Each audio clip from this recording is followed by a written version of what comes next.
La Mauricie, c'est la belle d'à côté. La région belle au naturel, chaleureuse et à 90 minutes de Montréal et Québec. Pour s'évader, la Mauricie, c'est juste à côté.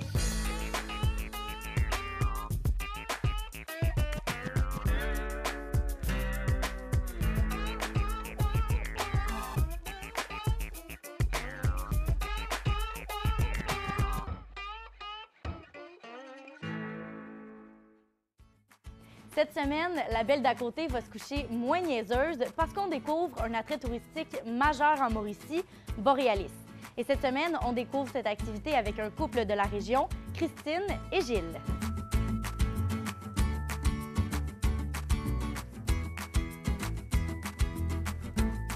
Moi, c'est Gilles Lavert. Moi, c'est Christine Moreau. Nous sommes mariés depuis 37 ans. Nous sommes nouvellement retraités Nous venons visiter aujourd'hui le musée Borealis. et nous avons très hâte.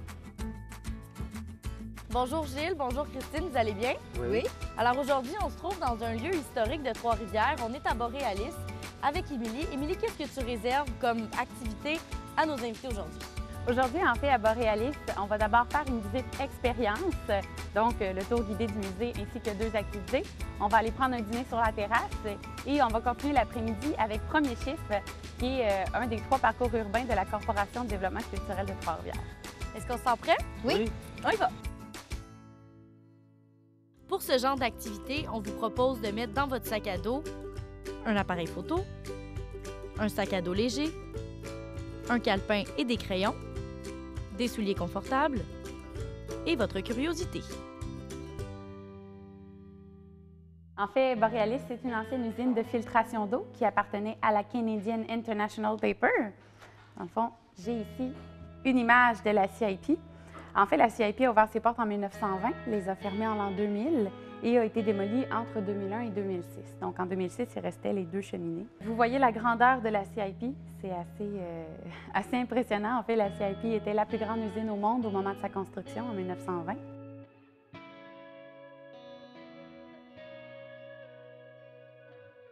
En tout, on a eu 9 machines à papier, 8 de papier journal, 1 de carton. Juste vous donner une idée, une machine à papier, c'est à peu près grand comme un terrain de football américain. Donc, je leur ai proposé la visite expérience.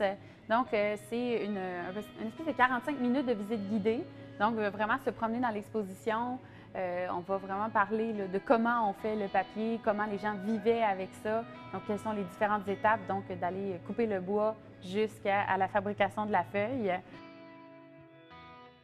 Ici, on est vraiment à la rencontre entre la rivière Saint-Maurice et le fleuve Saint-Laurent.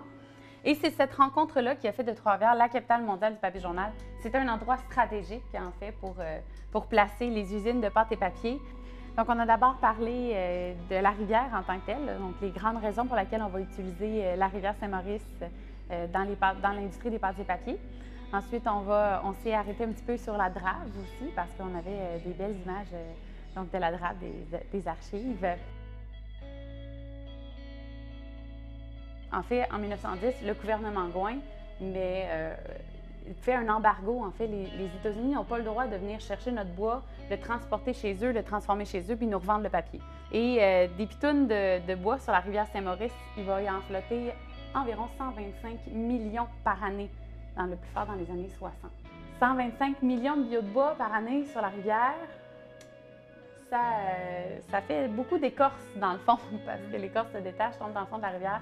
Ça polluait quand même énormément. Donc, à ce moment-là, on a arrêté la drave, mais on l'a arrêté tardivement. On l'a arrêté en 1995. Là. Moi, le plus étonnant, c'est que le flottage, ça fait pas si longtemps que ça s'est arrêté. Oui, on l'a vécu, on le voyait. On était élevés avec les pitounes qui passaient sur sa rivière. Vous l'avez vu? Oui, je viens de grand-mère, fait qu'on en a toujours eu des pitounes sur Saint-Maurice. Mais il me semble, dans mon idée, ça fait longtemps que c'est arrêté, mais ça fait pas si longtemps que ça. Avant la drave, il faut aller couper le bois. Donc, on a parlé un petit peu de comment ça se passait dans la forêt boréale. Dans la forêt boréale, on va aller chercher plus particulièrement l'épinette noire. Parce que parmi tous les arbres, les conifères, ici, on va les privilégier pour faire le papier parce que les fibres sont beaucoup plus longues. Et en fait, il y en a un que vous voyez, les fibres de bois. C'est comme des petits filaments. C'est à peu près 5 mm de long. C'est pas très long, là. Dans l'autre, ce sont des fibres courtes, donc des fibres de feuillus, puis on les voit pas. Et on va prendre l'épinette noire parce que ben on en a beaucoup. C'est pas un arbre qui produit énormément de résine. Donc, au moment de la mise en pâte, ça ne va pas venir encrasser trop nos machines. Au niveau de la forêt boréale, c'est 1/3 du territoire québécois et 48 du territoire de la Mauricie. Ça commence de l'autre côté de la Tuque, là, donc vraiment 120 km au nord d'ici. Il y avait plusieurs camps qui étaient répartis. Il y avait environ 150 hommes par camp, 2 à 3 femmes par camp. Et donc, la vie, 4 repas par jour, on travaillait d'une noirceur à l'autre, donc des 12 heures, 14 heures par jour. Souvent dans les camps, là, on a à peu près 100, 150 hommes. Il y a 2, 3 femmes, c'est ça. Il y a la cuisinière, l'aide-cuisinière, l'infirmière. Ça tourne souvent autour de ça. Juste, mettons, 3 femmes avec tant d'hommes, là. C'était des femmes, c'était pas n'importe qui pouvait y aller. Est-ce que vous auriez les compétences Non, pas du tout. Non, pas tant que ça. Pas pour tant de monde que ça. Puis les satisfaire aussi. Il fallait qu'il y ait une nourriture qui garde en forme puis qui puisse faire des longues journées, là. Là-dedans, il y en a beaucoup qui sont tout petits. Quand je dis tout petit, on commence à monter dans les camps, on a 12, 13, 14 ans. C'est très jeune. On voit une exploitation forestière, mais il y avait une exploitation humaine là-dedans aussi. Quand on dit que le travailleur forestier avait peut-être 3 fois moins de salaire que le papetier en ville, tu sais. Donc, en 1920, le bûcheron va être payé 7 par semaine. Il travaille 6 jours semaine, le dimanche étant donc le jour du Seigneur, donc on ne travaille pas à l'époque. Ensuite, le draveur, lui, va être payé 7 par semaine, 8 par semaine, pardon. Donc, le draveur, 8 par semaine, 1 pièce de plus parce que ben, il risque sa vie sur les bio, ça vaut au moins 1 pièce. Puis finalement, 1 voilà. Et finalement, le travailleur ici dans l'usine va gagner autour de 30 par semaine. Les conditions étaient beaucoup plus dures. Les enfants de 12 ans qui travaillaient en forêt, moi, je ne recule pas de 200 ans, là. On a des grands-parents qui ont été là, des arrière-grands-parents qui ont connu ça, là. Fait que ça, c'est impressionnant de voir le monde que ça prenait, puis la quantité de bio qui courait les rivières. On a aussi essayé le stabilisateur, voir un petit peu comment ça se passait sur la rivière.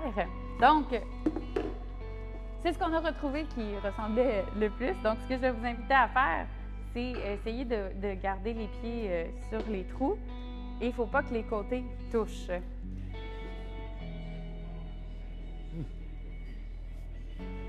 Quand même! On a un excellent travail. Il ne faut pas mettre le poids sur le bio Non, c'est ça, parce qu'il est dans l'eau. Exactement.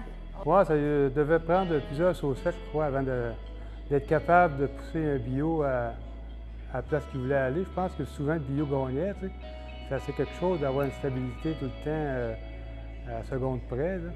Être assez réactif là-dedans. Ça doit être des bonnes gageuses qu'il va y avoir entre les compagnons de travail, des fois, quand les nouveaux arrivaient, là. Donc, on s'apprête à rentrer dans ce qu'on appelle le passage 5S. Donc, on va venir chercher, en fait, vos 5 sens. Donc, dans le fond, on commence en touchant d'abord tous les types de toiles qu'on peut trouver sur la machine. Ensuite, on a senti les différents types de pâtes, donc la pâte mécanique, la pâte chimique et la pâte recyclée, qu'on a ensuite vu parce que, bon, on parlait des fibres, mais là, on a un microscope où on peut vraiment voir la différence entre les fibres longues et les fibres courtes.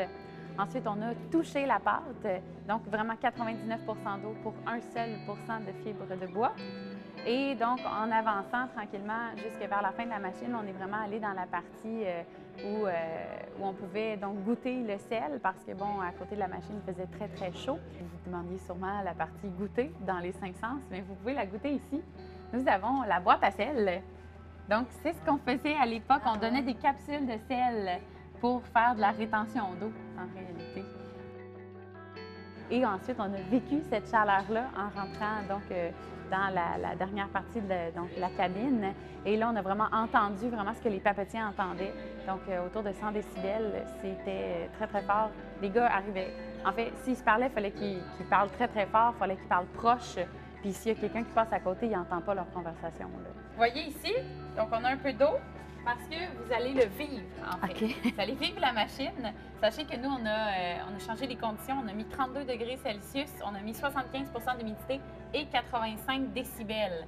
Donc, on a baissé les conditions parce qu'on ne voulait pas que personne fasse de coups de chaleur. On voulait pouvoir passer avec les enfants à l'intérieur. Donc, je vais vous inviter à, quand vous allez rentrer dans la cabine, à mettre les écouteurs quelques secondes pour vraiment entendre Le bruit qu'il y avait. Oui, parce que c'est ça, les gars, il n'y avait pas de protection. Là. Souvent, les gars, ils travaillaient nu-pieds aussi. Ah. Parce que, ben, avec les souliers, on n'est pas pour marcher tout le temps dans l'eau. Donc, ils travaillaient nu-pieds. C'était des conditions de travail qui devaient être très difficiles, là, pour, surtout qu'elle nous disait à pieds nus, travailler pieds nus. C'est comme, il me semble que ça se peut pas, là, ça fait pas si longtemps que ça non plus, là.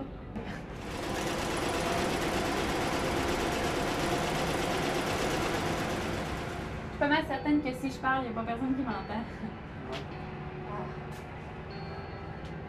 Donc, ça vous donne quand même... 8 heures de temps? Oui, une journée, un chiffre. Là. Ça fait combien de décibels en réalité? Une centaine. Une centaine? Une centaine. Là, on a Ouais. plus, C'est ça, c'est 85. Ouais. On recule pas si loin que ça, là. Le bruit, l'humidité, c'était des... Non, on lui lève notre chapeau. Quand on voit ça, on peut pas s'imaginer que c'est comme ça. Donc là, on est vraiment là, à la première partie de la filtration de l'eau, le procédé de filtration d'eau. Ça commence par la captation de l'eau. La captation va se faire de l'autre côté de la tour, donc c'est ça qu'on va aller voir. Et vraiment, à nos pieds, collés sur la bâtisse, c'est la captation de l'eau. Donc on voit comme le haut des grilles. Ces grilles-là vont jusque dans l'eau et elles tournaient sans arrêt. Comme ça, on était sûr que les débris ne restent pas pris sur nos grilles puis bloquent la grille. Quand on parle de débris, c'est beaucoup de poissons, par exemple, les écorces. Les billots de bois, en fait, sont arrêtés par les plus grosses grilles à l'extérieur. Donc, c'est vraiment juste pour s'assurer qu'il n'y a rien qui vienne briser nos pompes à l'intérieur. C'est plus que ce que je pensais que, dans mon idée, tout avait été détruit, il n'y avait plus grand-chose à voir, mais non, qu'est-ce qu'ils ont gardé, puis le musée qu'ils ont fait avec qu'est-ce qui est resté, puis les audiogrammes qu'il y a, c'est vraiment complet comme visite industrielle de Trois-Rivières, de la région. J'ai été surpris de voir qu'est-ce qu'on peut voir encore de l'usine qui faisait de fabrication de papier. On est dans une ancienne usine de filtration d'eau. On explique vraiment comment se passe le procédé de filtration d'eau, mais c'est assez grand, c'est des gros tuyaux. Donc, c'est sûr que c'est pas nécessairement évident de se l'imaginer. Donc, avec le jeu de filtration d'eau, ce que ça nous permet de faire, c'est vraiment faire une vision d'ensemble de ce procédé-là et de pouvoir vraiment faire participer les gens. Donc, vous avez vu tout à l'heure, on était à la tour, mais là, on pompe pour faire comme si c'était l'eau de la tour. Donc, ça nous permet de vraiment imaginer davantage l'usine, à quoi ça ressemblait, puis comment ça fonctionnait. Donc, on commence ici à la prise d'eau. Oui. Donc, vous faites monter l'eau de la rivière. Puis toutes les explications qu'on a eues, comment que le papier se faisait, comment la vie dans l'usine. C'est notre région. On a vécu avec les moulins à papier, mais on ne savait pas trop comment ça fonctionnait. C'est très intéressant. Ça nous apprend beaucoup, beaucoup.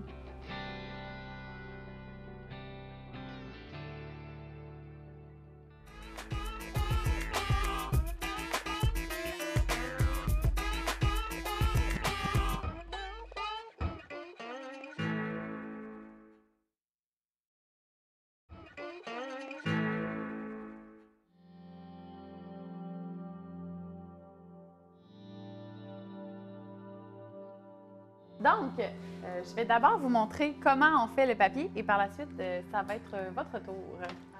Dans le fond, ce qu'on propose comme activité, c'est la fabrication artisanale du papier.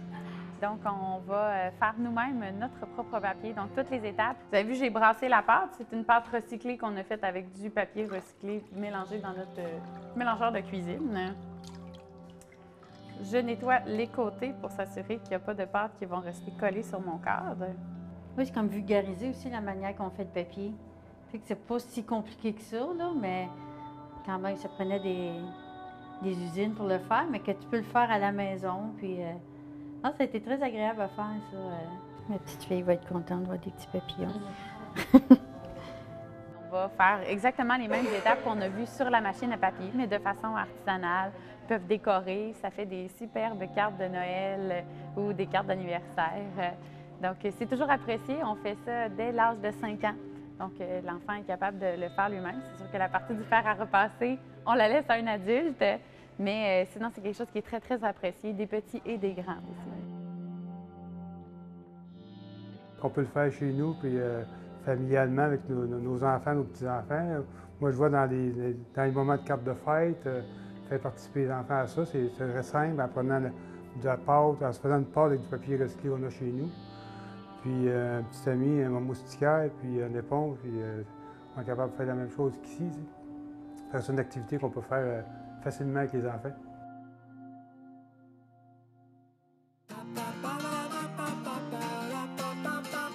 Voici ce que vous trouverez aux alentours. Au cœur du centre-ville de Trois-Rivières, vous retrouverez le Musée québécois de culture populaire. Il offre plusieurs expositions qui touchent l'identité unique de la société québécoise. Ces expositions nous plongent au cœur de la culture populaire avec son peuple, ses traditions et ses valeurs.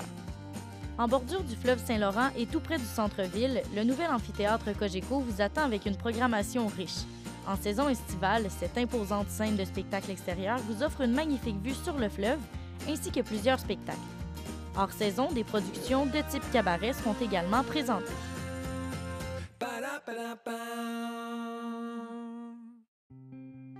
Vous avez donc, premièrement, des mots des phrases qui sont soulignées avec des vagues. Ça, c'est comment on utilisait le réservoir d'eau. Au bout de chaque rangée, on peut voir des tuyaux. Ces tuyaux-là, dans le fond, sont reliés au bassin de filtration. Donc, un tuyau par rangée. Donc, on avait 20 rangées en tout. Dans le fond, à l'intérieur des voûtes, c'est ce qu'on appelle le parcours des oubliés. Et dans le fond, c'est plusieurs mots qui sont inscrits sur les murs. Et on a aussi, mettons, la fonction du réservoir, comment on s'en servait. Et avec une lampe à rayons ultraviolets, on découvre l'encre invisible. On trouve ces mots-là et dans le fond, le but est de remettre en ordre la recette du papier.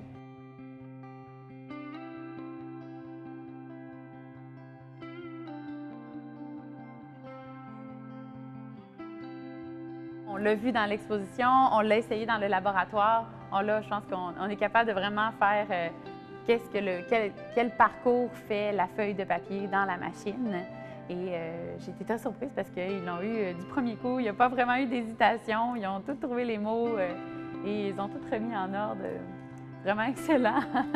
Se faire compresser entre des normes. Rouleau. Entre des normes. C'est là. Une toile. Une bobine. Ça a été des visiteurs très attentifs, en effet, parce qu'ils ont retenu toutes les petites subtilités qui sont parfois difficiles à replacer dans l'ordre à la fin. Là. Donc, c'est ce qui conclut la visite. Donc, vous avez réussi le tout. Moi, je vais les laisser ici à l'accueil. Je vous conseille, si vous voulez, retourner dans le musée, écouter les vidéos, lire les panneaux explicatifs. Donc, vous êtes libre de le faire. Sinon, vous pouvez toujours aller sur la terrasse, prendre une pause, prendre un repas. Puis, on a la visite premier chiffre qui nous attend donc par la suite. Parfait. Okay. Merci. Aux abords du Saint-Laurent, le bistrot au Confluent vous propose un décor enchanteur sur une terrasse unique en Mauricie. Des saveurs d'ici font la richesse des plats que vous dégusterez à même le musée Boréalis.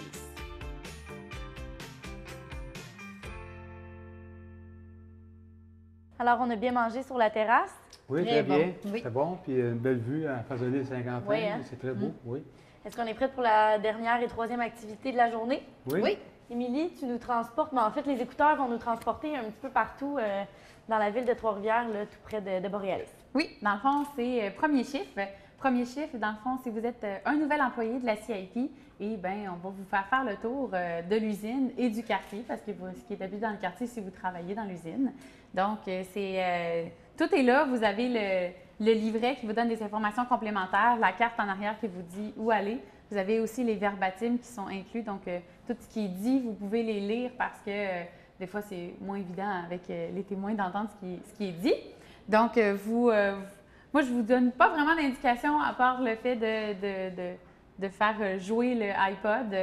Le reste, ça va aller tout seul. Donc, bon premier chiffre. Excellent, bien, merci beaucoup. Moi, c'est René. Je travaille au département électrique. Le boss m'a demandé de te faire visiter l'usine puis le quartier pour ton premier chiffre. Là, on se retrouve à l'extérieur. Là, on est derrière l'usine. Et à ta droite, tu vois la rivière Saint-Maurice. As-tu remarqué tous les billots de bois qui flottent dessus? Le bois s'en vient jusqu'ici par la drave. Ensuite, on fait le tri. Puis nos cordeurs l'entreposent en immenses piles pour alimenter la production de papier toute l'année. C'est là que tu vas commencer pour tes premiers chiffres. Dans le fond, au premier chiffre, c'est vraiment l'idée de l'employé de la CIP qui commence son premier chiffre. Donc, il doit vraiment faire le tour de toute l'usine pour vraiment connaître c'est quoi toutes les petites anecdotes qu'il y a autour. Hey, pendant qu'on marche, dis-moi donc, c'est qui ton père? Parce qu'à moins que tu arrives d'une autre usine, c'est sûrement lui qui t'a fait entrer ici. C'est vraiment l'idée là, d'aller chercher justement toutes ces petites informations-là qui sont nécessaires à la compréhension de la vie dans l'usine. Oui, même si on ne voit pas l'usine comme telle, mais c'est tellement bien fait et réel que tu rentres dans un monde, une troisième dimension, tu es vraiment dans l'usine avec les travailleurs, puis le bruit que tu entends autour. Ah ben c'est une ambiance de village. Moi, je dis souvent, les quartiers, à l'époque, c'était des villages, parce que chaque quartier se suffisait à lui-même. Ce qui est intéressant, puis c'est des vrais témoignages, de vrais travailleurs qui sont dans l'audiogramme. C'est encore plus véridique. On tombe vraiment dans une place qu'on passera en auto, on ne pensera pas le vécu de ça ici. Là. Avec l'audiogramme, on était capable de le vivre. C'était du travail sur les chiffres. Mon père, quand il travaillait de nuit, bien, on était une famille de 7. Puis, disons qu'il ne fallait pas... dans le jour, il ne fallait pas faire de bruit parce qu'il dormait. Il avait de la difficulté à dormir. C'était un peu comme ça. Il fallait comme s'informer avant d'aller chez quelqu'un. On savait, cette semaine, son père travaille de nuit, on n'ira pas jouer là. C'est des nombreuses familles qu'il y avait dans le temps. On entend à un moment donné dans l'audiogramme que lorsque le père était de nuit, il fallait qu'il sortait le calme dans le jour, dans la maison. Peux-tu imaginer au nombre de familles qu'il y avait l'été, le bruit qu'il va y avoir, comment que la personne va dormir et aller travailler après? C'est un parcours qui dure 2 km, donc une cinquantaine de minutes avec l'audio-guide. Puis on n'a jamais vraiment besoin de faire pause. On se laisse bercer puis on marche au même rythme que l'audio-guide. Donc c'est vraiment juste une longue marche et on revient donc ici à Boréalis. C'est difficile aujourd'hui d'imaginer à quel point l'usine était immense. Ça commençait par un grand mur de briques rouges qui se perdait de vue à gauche puis à droite. Devant toi, il y avait 2 bâtisses où étaient les grosses machines à faire le papier. Puis un peu plus loin, tu trouverais d'autres bâtiments où on coupait le bois, faisait l'écorçage, la pâte à papier. Puis à longueur de journée, il y avait des camions, des trains et des bateaux qui circulaient. En plus des employés qui rentraient ou sortaient 3 fois par jour à chaque changement de chiffre, c'était une autre époque. C'est au-delà de mes attentes. Ouais, J'en avais entendu parler comment c'était, mais il faut vraiment le vivre. C'est vraiment bien fait. C'est une journée... C'est un beau complément. Moi, je pense qu'il faut faire les deux pour voir vraiment c'était quoi là, la vie dans ces années-là.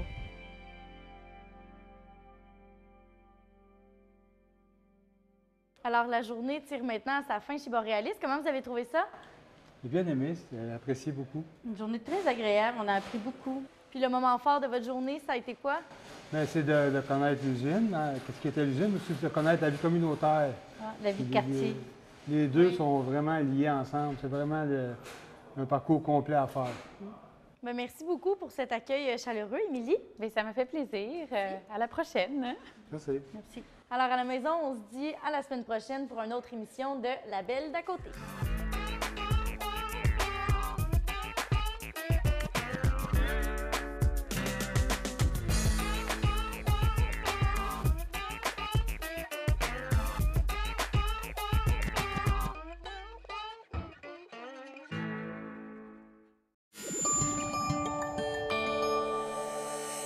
Télécogeco, un service exclusif aux clients de Cogeco.